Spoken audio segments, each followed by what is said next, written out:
Students call me Lama Linda, and I lead a Vajrayana Buddhist Sangha called Awaken in Toronto. Today, I'd like to tell you a little bit about 3 different Buddhist principles that are really the building blocks of all other Buddhist principles. These are known as Dukkha, Anicca, and Anatta. These are the Sanskrit words, and I'll translate them for you and tell you a little bit about each of them and how they all fit together. So the first one you've probably heard is called Dukkha.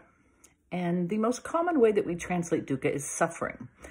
But certainly my experience is that many people really don't relate to this word suffering, and they don't relate to their lives being suffering. And so it's a little bit hard for Westerners to really connect with the word suffering. I often find the word stress is a little bit easier because no matter how good our lives are, we can all admit that periodically there is stress. Periodically, things are not good.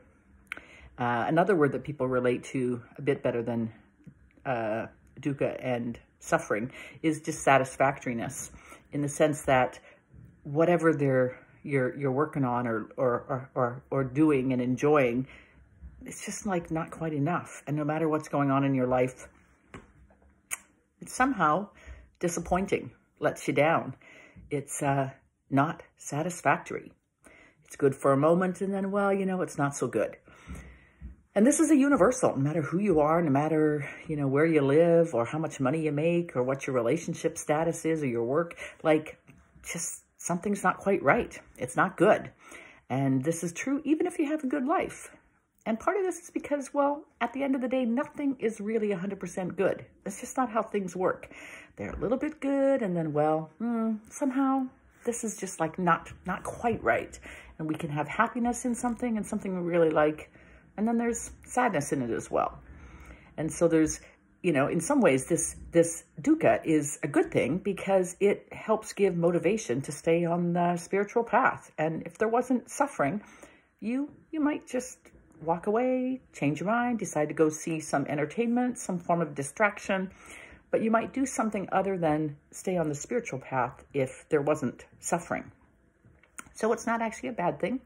It's actually kind of a useful part of the spiritual life, is to actually see the suffering in things. So I might ask you to sort of look at your own life, and where do you see it? Where do you touch the suffering? Where do you touch the dukkha in your own life? This might be in your relationships. Maybe you're a parent and your children, they don't do what you want them to do. They could be a little frustrating. Maybe it's your partner who, they have their own thing going on, and they don't really want to do what you want to do all the time. Maybe it's more in your work, your career. You make money, not quite enough. You work too hard. Of course, there's a universal also in the universe, the planet. No matter who you are today, there is, you can't help but see that there is suffering in climate change, suffering in the sentient beings living on this planet. So wherever you are, there is dukkha. And you really contact dukkha as we move into the second principle, which is seeing how there are endings. And sometimes the endings come in good time if it's bad and you're like, yes, it's ending. And sometimes it's too soon. And if it's good, you want something to last for a long time. And it could be also too late, where there's a bad thing and it's not ending. So certainly when it comes to endings, we touch the second principle, anicca. And this is the idea of impermanence, which means everything is changing. So everything changes, which means good and bad, no matter whether it's things you want or things you don't want, everything eventually ends. And the real question is, can you find equanimity? Can you be okay? That really deep feeling of being okay, no matter what is, no matter whether things are ending, whether things are continuing. Can you take a look at your own preference mind? Can you look at your own mind that prefers some things to end, but not everything? That prefers some things to last a long time, but not everything? And my teacher, Capel, often will say, guard your state, guard your mind state, so that no matter what is happening, whether something is ending or not, you're still in a good state of mind. And this is the point of awakening, to be able to maintain your state of mind, to guard your state of mind, and to always find equanimity no matter what is. It's a lovely way to be. And can you imagine this? Can you imagine being okay with this cycle of beginnings and then endings, birth and death, creation and dissolving? If you look around the universe, we see cycles all around us. They are in nature, the way plants are born and then they die. They are in humans, the way humans are born and then the body dies. They're in the solar system, as a day is born and a day dies and ends and turns to night. There are cycles everywhere around us. And the question is, what is your relationship to anicca and impermanence? Can you see that things are constantly changing? They are constantly being born and constantly dying. Can you be okay with this? Can you see that whether you like it or not, it is a dharma, which is a law of nature? Impermanence happens, whether you like it or not. And then the third principle is anatta, which is translated as no self, and can sometimes be a little bit confusing to the Westerner, because we imagine it means there's no ego, like there's like a blob, a person, but no functioning part of them. And that's not really what no self means. No self is really about the fact that there's no self in the absolute way that you think there is. There is an ego, there is a body, there are components, but it's not put together in the way that you think it is. It's not really a negation. So sometimes when we look at the word, the A, when A is in front of a Sanskrit word, that makes it a not, a negation.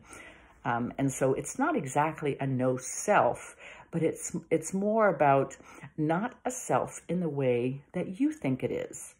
It's not a self. There is no self. None of us actually have a self in the fixed, permanent way that we imagine and that we believe if we have only the human programming, the evolutionary developmental programming that each and every one of us is born with, tells us there is an enduring self.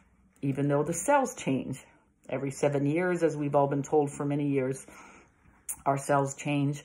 We look at our bodies are not the same bodies that we had 20 years ago or 40 years ago. And yet we pretend we are the same. We pretend there is something that endures, that there is something that is lasting and fixed. And we ignore the fact that that's not really how it goes. We have this story that we create, and that story we live by and consider it the most important thing. So what happens is, when we really embrace no self, we go into a both-and way of seeing that there can be two things happening at the same time. One is this idea of an absolute reality. This is the Dharmakaya, also known as oneness. It is consciousness that does not have separation.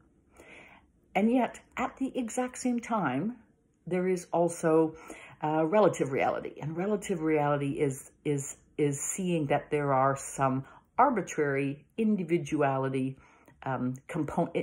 components that make up individuals, and we call these egos. We have names for us, we interact, we have relationships, we have pots of money in the bank, and all of that makes up the Nirmanakaya, which is really the relative reality.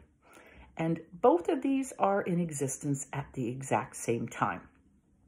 And on top of this, we develop a number of meditation practices that are actually intended to help us leap and experience this leap from the Nirmanakaya, relative reality, to help us leap into the Dharmakaya. And the meditation practices, there's essentially all meditation practices, whether it be any of the archetype practices, breathing practices, no matter insight practices, all the practices are intended to help you experience this leap from Nirmanakaya, relative reality, to the Dharmakaya, the absolute reality. And all these practices are called the Sambhogakaya. So these three basic principles are the building blocks of Buddhist principles. I hope they've helped you understand a little bit of how they're interconnected and how they really, they're quite universal, and they really explain the dharmas, or the laws of nature.